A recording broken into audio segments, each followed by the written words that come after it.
Two of Raphael's paintings still exist, out of the three which Vasari mentions as having been executed before the Sposalizio, 1504, the crucifix with his name inscribed on it, now in England, and the coronation of the Virgin. All traces have disappeared of the piece composed for San Agostino in Città di Castello. In regard to these two, I agree with Vasari that it is impossible to distinguish them from the paintings by Perugino or his school.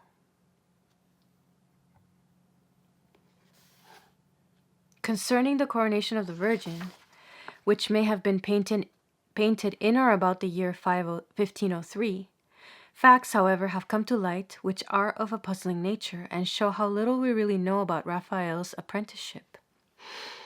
This picture is the earliest of which we can say with any certainty that Raphael worked upon it. It stands well preserved in the gallery of the Vatican, a large panel longer than it is broad, the painting delicate and carefully executed. Below are the apostles gathered around Mary's empty sarcophagus, out of which flowers are springing, all eyes directed above, where upon a clouded area, which extends across the picture, dividing it, Mary sits on a throne, inclining her head to Christ, opposite her, to receive the crown which, with upraised arms, he holds above her. Angel forms surround them. We often find these two scenes thus united in one picture, but often again Mary represented alone above the open sarcophagus as being raised to heaven.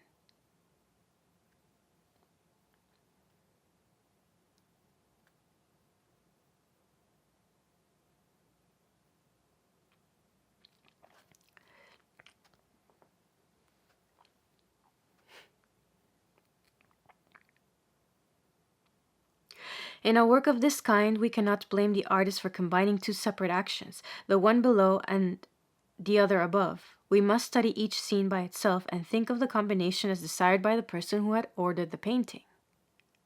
Some assume that even in this work, instead of being crowned, Mary was to have appeared alone on the clouds, attended only by the same angels, with then musical instruments. The Pest Museum has a pen and ink drawing ascribed to Raphael and valued as being the original sketch for this composition, but the Pet's drawings are not by Raphael. It is not only because Vasari mentions the coronation of the Virgin as a work of Raphael's, but also on account of the graceful execution of some portions of the picture that we ascribe it to him. But now we notice in Vasari a contradiction. In the first edition, he touches upon the picture only incidentally. Here he says that Raphael, in the beginning, adhered so closely to Perugino's forms that no one could distinguish his figures from those of his master, as proved in San Francesco at Perugia, where some figures by Raphael's hand were found among those of Perugino's. Nothing more. The picture in 1550 seemed to Vasari of so little importance that he neither describes it nor so much as mentions it by name.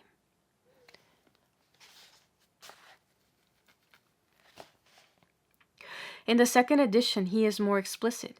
He names the family by whose order Raphael executed the work, then describes it minutely down to the very predella, and concludes with the assertion that even should it seem to be the work of Perugino, it certainly was painted by Raphael.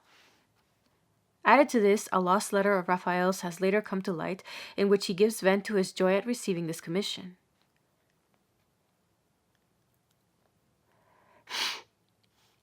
What formerly made the center of attraction in this picture was the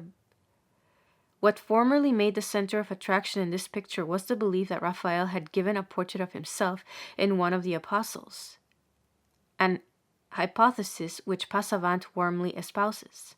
We of this day are able to judge all these things from a new standpoint. For some of the figures in the coronation of Mary, we find the studies in silver point by Raphael's hand, which only in modern times have been made completely accessible to us through photographs. They are studies from nature and unquestionably genuine. One naturally feels diffident about asserting this so decidedly, but it seems to me that no one who is able to recognize Raphael's work anywhere will feel the slightest hesitation about these drawings. To me, These studies for the coronation are the earliest incontestable specimens of Raphaelesque handling. Raphael must have drawn them in his 18th year or thereabouts. Nothing of the uncertainty of a beginner is perceptible in them. The drawing shows firmness and a full understanding of nature. They have something modern about them, something we like to call spirituel. Spirituel. The modeling and shading and a certain indifference to clearly defined outlines reveals an artist who has already drawn much and whom eyes and hand obey. But it is most astonishing that the various attitudes he makes his model assume hardly remind us, even remotely, of Perugino. Never was Perugino or any one of his best scholars capable of discerning nature with such scientific accuracy, nor more than all could they have drawn one such stroke. One who could draw like this had already risen above school and manner to the dignity of master. Raphael did no better 5 years later in his sketches for the Camera de la Signatura.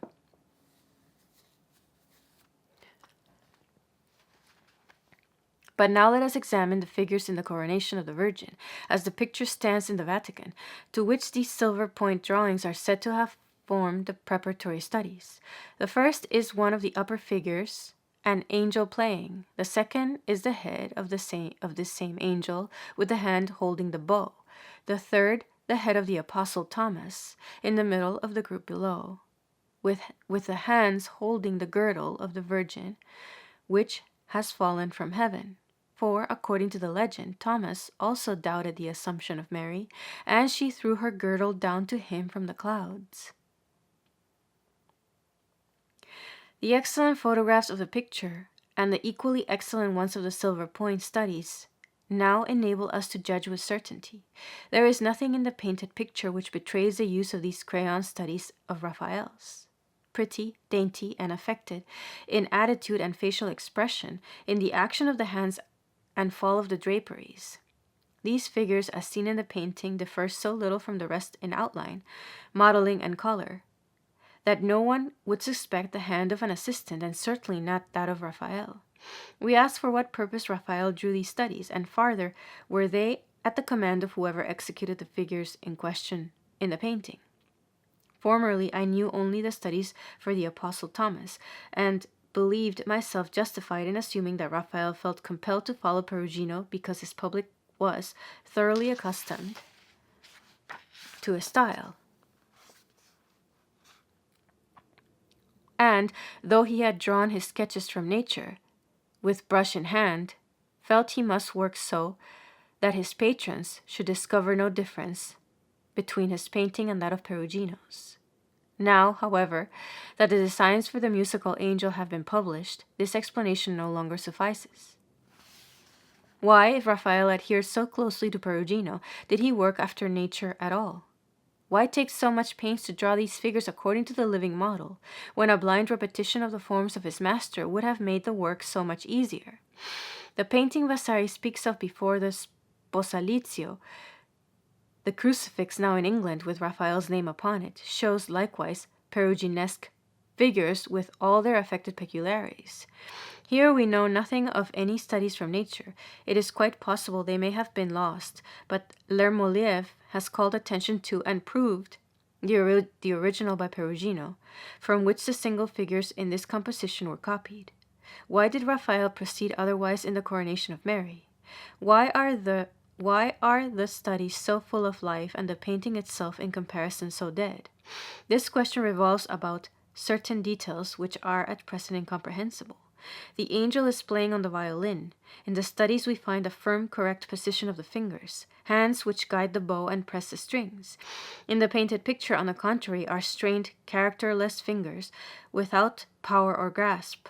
One of the unmistakable signs of all Raphaelesque art is the steadiness with which the figures stand on their feet.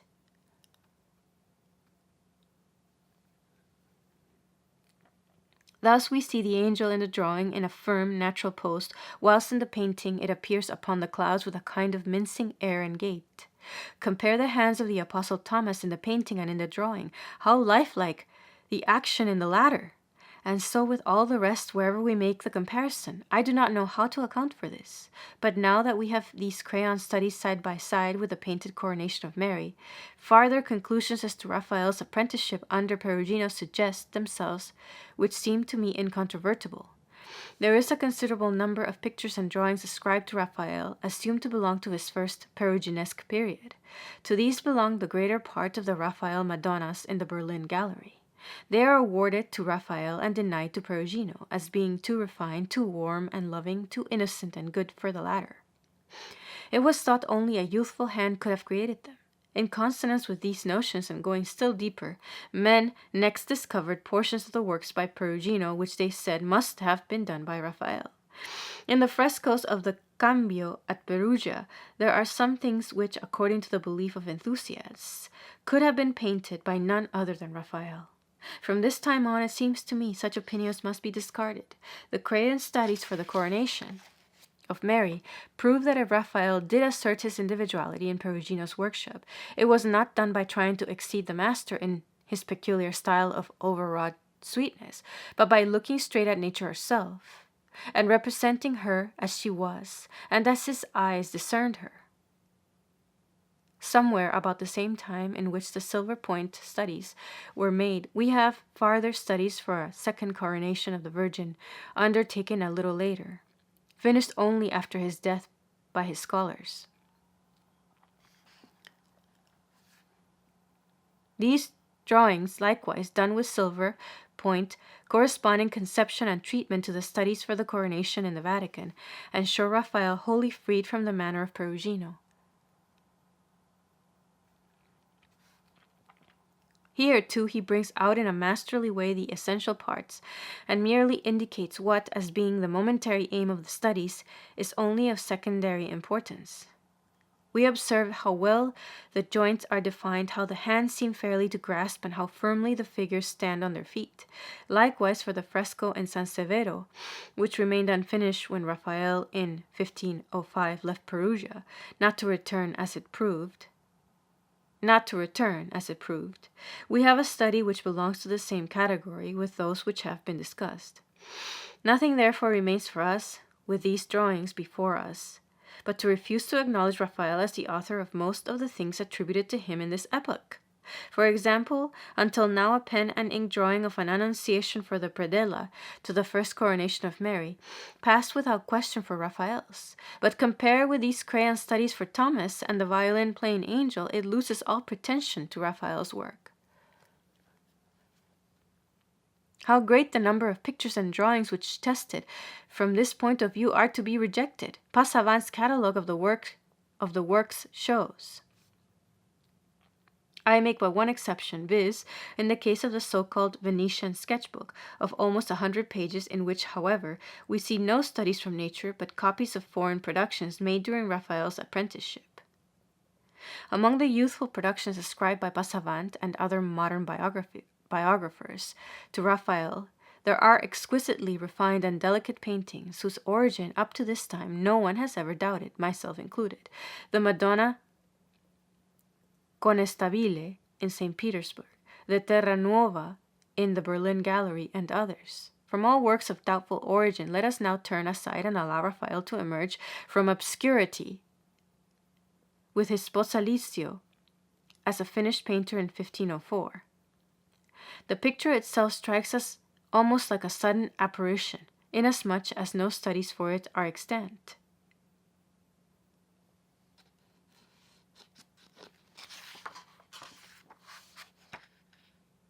The Sposalizio is in the Brera at Milan. For 300 years it was as good as buried in Città di Castello, and was probably unknown even to Vasari's contemporaries. Scarcely one of Raphael's Roman friends can ever have seen the picture. No engraving was made of it during the Cinquecento. Nowhere do we find it mentioned except by Vasari, although he assures us that the work made Raphael renowned. No one of the travelers who in later centuries wandered over Italy for the sake of her art treasures has recorded his admiration of it. Bottari, in his edition of Vasari, contents himself with the mere mention of it. He could hardly have seen the picture himself.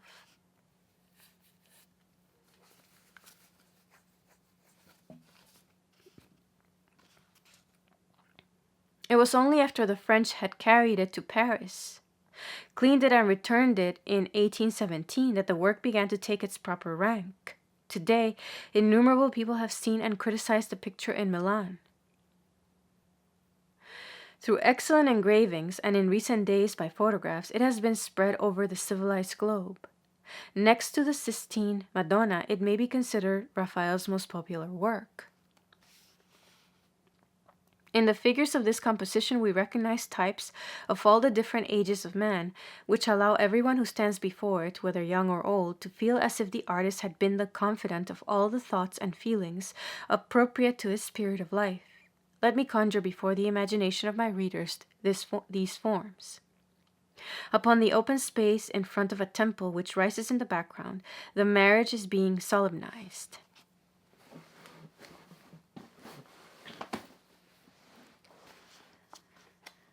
Between two parties of men and women who, to the right and left, have accompanied the bride and groom, stands the priest clasping Mary's and Joseph's hands at the wrists, as we find it in all the representations. Joseph presents the ring, holding it firmly, whilst Mary, with gently outstretched fingers and hand wholly given over to the guidance of the priest, is waiting to receive it. Joseph, with eyes fastened upon the ring and head bowed as if communing with himself, on his part also leaves the transfer of the ring wholly to the priest. Thus each of the three principal characters has his own thoughts and his share in what interests all. The three form a perfectly symmetrical center, around which on both sides the wedding guests are gathered, to the left about Mary, the women, to the right about Joseph, the men. In front of Joseph is a youth who is breaking a rod across his knee, which, not having blossomed, has failed to bring him luck. Every one of the numerous figures is full of life, free and natural, and the symmetry of the grouping is felt rather than seen. But the ring forms so precisely the center of the composition that if a line were drawn through the middle of the picture, it must pass through it. One might suspect that Raphael made the ring thus conspicuous because its possession was to Perugia a title of renown. In Forster's Life of Raphael, we are told what made the ring so valuable to Perugia and in what a strange way it came into possession of it. A costly box enshrines it today in the cathedral there, and for the chapel in which it was placed, Perugino painted the Sposalizio, now in kind, shortly before Raphael's was executed, which was formerly regarded as the model he simply copied. But neither here nor, if we, as others do, assume the predella of a painting in Fano by Perugino, 1497, to be Raphael's work, do we hit the truth. The pose of the figures was traditional, the arrangement common property, but no single one of the figures in Raphael's Sposalizio could have been created by Perugino before Raphael's advent. We compare the positions of the hands and feet in Perugino's and Raphael's pictures, and in the latter compare them with one another. If anything could make me suspect the coronation of the Virgin not to be Raphael's work, it would be such comparisons. With admirable distinctions, Raphael has handled these parts in the Sposalizio, with the taste, or to use the right word, the elegance peculiar to him alone. Raphael's elegance obtrudes itself nowhere, as with other artists is so often the case. Beside this, the harmony of his colors, which although hitting against one another almost sharply, still have the effect of a bed of flowers whose varied hues combine agreeably. A youthful delight in the brilliancy of color is apparent, which later yielded to a different taste. Like Dürer, Raphael might have confessed in his ripest years that while young he loved a certain garishness of coloring, such as he had afterwards renounced. The Sposalizio is a youthful work. In comparison with the Entombment, is next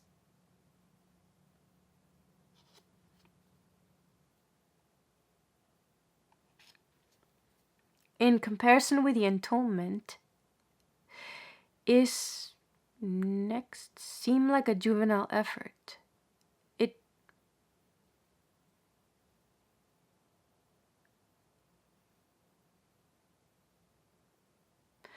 In comparison with the atonement, it makes it seem like a juvenile effort, as the atonement, again, compared with the paintings in the Camera de la Signatura, seems the beginning of a transition. We should not, however, place the Sposalizio beside Raphael's own mature creations, but contrast it with the preceding and contemporary paintings by other masters. The Sposalizio might be compared to the first of Beethoven's compositions, which reminds us of Haydn. It strikes me that if we could only place it rightly, we might elicit from the work answers to many questions concerning Raphael's early life. Let us try again to find our way into his father's house, not to gratify curiosity regarding the events of his outward life, in which the day and hour can be named, but with far more general aims.